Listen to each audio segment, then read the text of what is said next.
안녕하세요.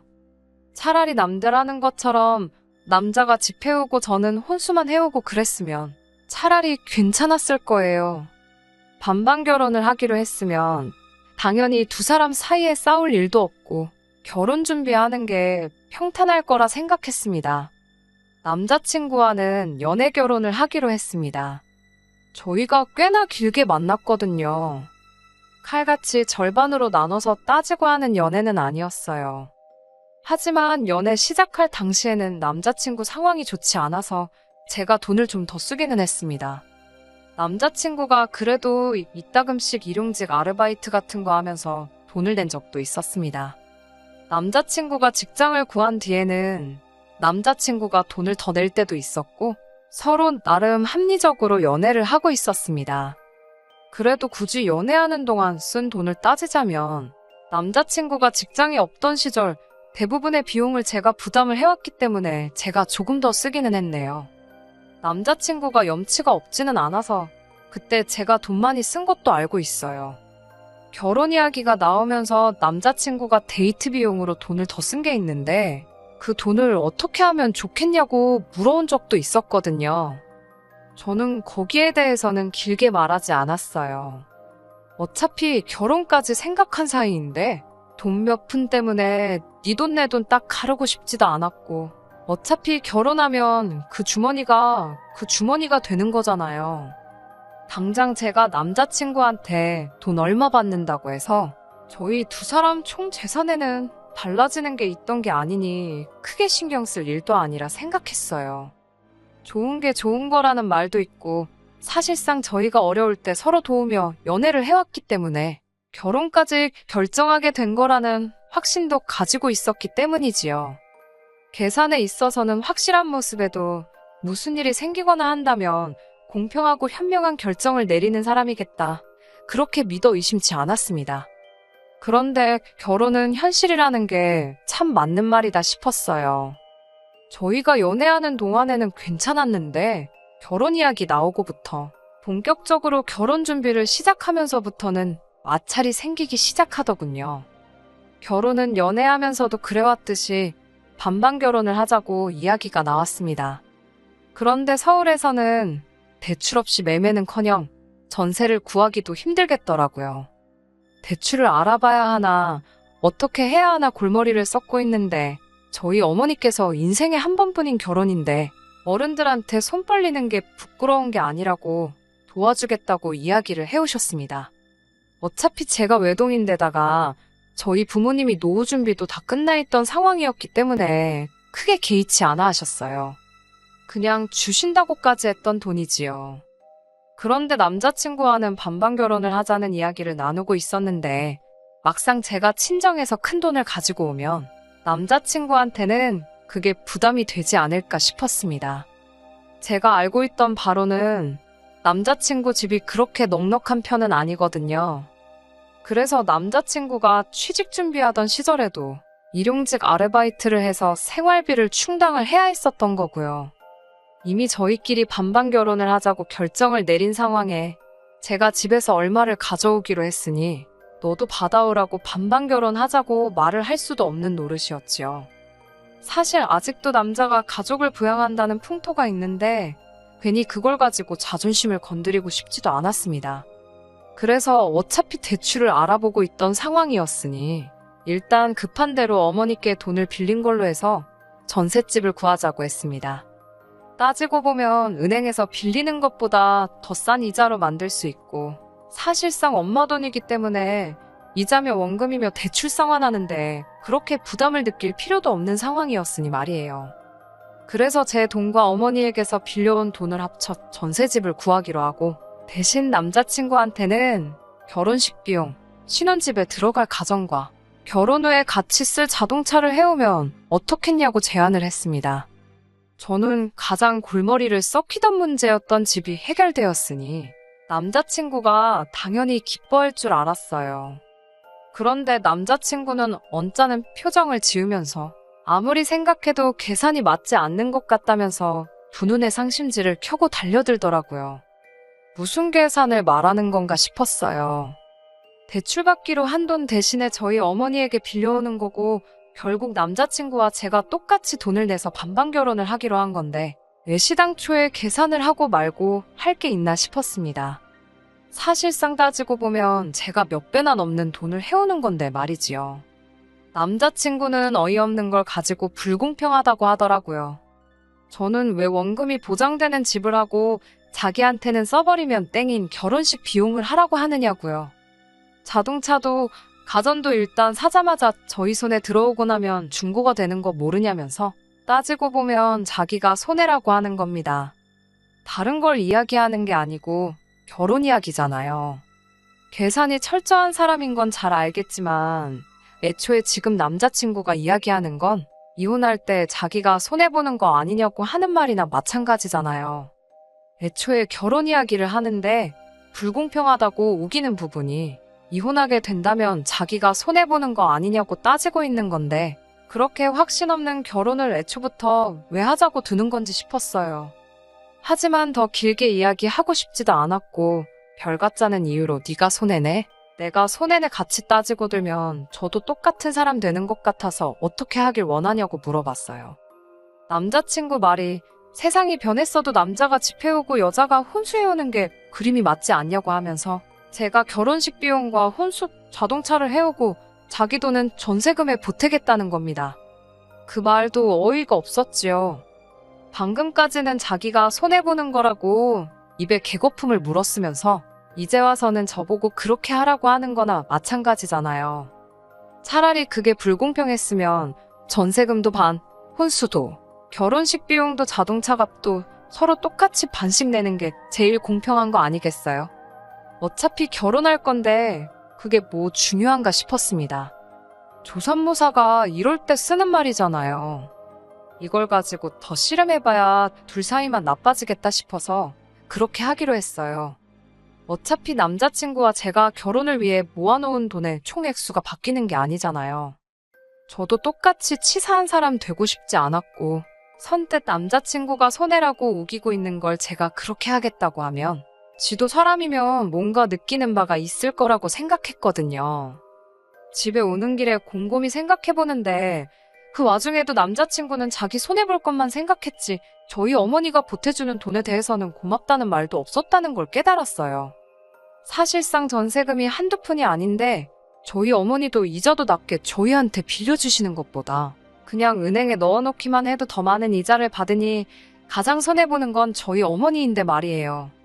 아무튼 결혼 비용에 대해서는 얼추 정리가 되었고 각자 회사 때문에 바빠서 결혼 준비로 알아봐야 할 것들은 각자 시간을 내서 알아보기로 했습니다. 그리고 얼마 지나지 않아서 남자친구와 다시 만나 가정가구 같은 혼수들을 어떻게 할지 결정하기로 했어요. 남자친구가 혼수 목록이라고 하면서 자기가 정리해온 걸 저한테 들이밀더라고요. 그런데 혼수 리스트라고 하기엔 너무 이상하더라고요. 별 5개로 유명한 값비싼 돌침대 하나하고 최신식 세탁기와 건조기만 덩그러니 적혀있고 에어컨이라든지 냉장고라든지 필요한 가전들은 하나도 들어가 있지 않았거든요. 등이 베겨서 바닥에서도 못 자는데 무슨 돌침대냐고 남자친구한테 곧바로 물어봤습니다. 게다가 어차피 지금 들어가는 곳이 전세로 들어가는데 괜히 무거운 돌침대를 해야 하냐고 물었지요. 그리고 저희가 들어가기로 한 전셋집이 오래된 아파트인데다가 베란다가 엄청 작게 나와 있는 구조라서 건조기는 따로 설치를 못한다고 들었어요. 건조기를 설치하려면 주방 쪽에다가 따로 공사를 해야 한다고 들었거든요. 전셋집인데 저희가 구조까지 바꿔가면서 들어갈 필요가 없어서 집주인도 세탁기는 적당한 걸로 옵션에 추가를 해주겠다고 이야기가 다 끝난 상황이었습니다. 그런데 세탁기랑 건조기는 또 웬 말이냐고 같이 물어봤지요. 그랬더니 남자친구가 우리 쓸 게 아니고 자기 엄마 해줄 거라고 하더군요. 시집 오는데 시부모님 가전 정도는 해와야 하는 거 아니냐고 아주 당당하게 말하더라고요. 예비 시어머니, 그러니까 지 엄마가 요즘 허리가 안 좋은데 돌침대 광고를 보고는 저런 데서 자면 허리가 싹 낫겠다고 하셨다더라고요.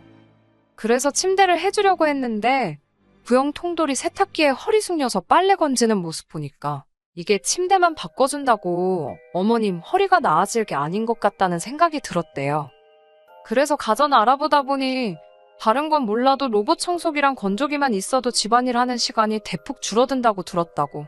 마음 같아서는 로봇 청소기도 해주고 싶지만 그러면 1,000만 원이 넘어가니까 자기가 양심상 로봇 청소기는 뺐다고 아주 생색을 내는 겁니다. 세상에나 제가 오래 산 건 아니지만 그래도 30평생 살면서 수많은 헛소리를 들어왔는데 이보다 더한 건 없지 싶었어요. 남자친구한테 너는 우리 집에 사위로 들어오면서 뭘 해오려길래 나한테 이런 걸 해오라는 거냐고 따져 물었지요. 원래는 제가 짓고 있어야 할 어이없는 소리 하고 있네. 이게 뭔 개소리야? 하는 표정을 남자친구가 짓고 있더라고요. 그러면서 저보고 뭘 착각하고 있는 거 아니냐입니다. 남자는 장가를 가는 거고 여자는 시집을 오는 거 모르냐고 하더라고요. 가는 사람이 선물 사들고 가는 거 본 적이 있느냐고. 당연히 오는 사람인 제가 뭘 해와야 한다고 자신의 참 목소리로 말하더라고요. 지금 무슨 소리 하는지나 알고나 있냐고 저도 이번에는 참지 않고 싸울 기세로 한마디 했습니다. 그제서야 남자친구는 제 눈치를 보더니 지 가방에서 혼수 카달로그를 꺼내더라고요. 그러더니 너도 한번 골라보라는 겁니다. 생각해보니 제 말이 맞는 것 같다면서 저도 시집 오기 전에 부모님께 효도나 한번 하라고요. 자기 돈으로 해주는 거니까 아까워하지 말고 고르라면서 엄청 선심 쓰듯이 말을 하더라고요. 이제 시집 오면 우리 집 식구가 되는 거니 어떻게 보면 마지막 기회니까 자기 눈치 보지 말라고 하는데 정말 어딘가에서 뚝 하고 제 인내심이 끊어지는 소리가 들렸어요. 누가 보면 네가 결혼 비용 다 하고 나는 몸만 오는 줄 알겠다고. 전세금도 딱 맞춰서 준비했는데 내가 우리 집에 이거 해주면 전세금은 무슨 돈으로 다시 맞출 거냐고 했지요. 고민도 생각도 단 1초도 하지 않고 뻔뻔하게 말하더라고요. 어차피 모자란 돈은 빌려서 하는 거 아니냐고. 빌린 돈이 1억이든 1억 1,000만 원이든 큰 차이 없다고 하면서 전세금에 모자란 건 지가 지 앞으로 대출을 받아서 채우겠다는 겁니다. 더 상대할 가치도 없었어요. 솔직히 이때 이미 이 결혼은 글러먹었구나 싶었습니다. 진작에 감가상각 운운하면서 결혼 비용 불공평하다고 노래를 할 때 알아봤어야 했는데 좋게 넘어가려고 했던 제 실수였지요. 그렇다고 그 자리에서 그냥 파혼하자고 하기에는 제 성에 차지 않겠더라고요. 어떻게든 이 자식이 땅을 치며 후회하게 만들어줘야겠다는 생각이 들었어요. 그래서 남자친구한테 말 안 해줬던 사실부터 말해줬습니다. 우리 엄마가 해주기로 했던 그 돈, 사실은 안 갚아도 되는 돈이라고요. 그래도 반반 결혼하기로 했으니까 너도 똑같이 우리 집에서 해오는 돈 맞춰서 오라고 했습니다. 안 갚아도 되는 돈이라는 이야기를 듣자마자 남자친구 두 눈이 동그랗게 변하더라고요. 계산 하나만큼은 빠른 인간이니 그 사이에 계산기를 다 두들겨 봤나 봅니다.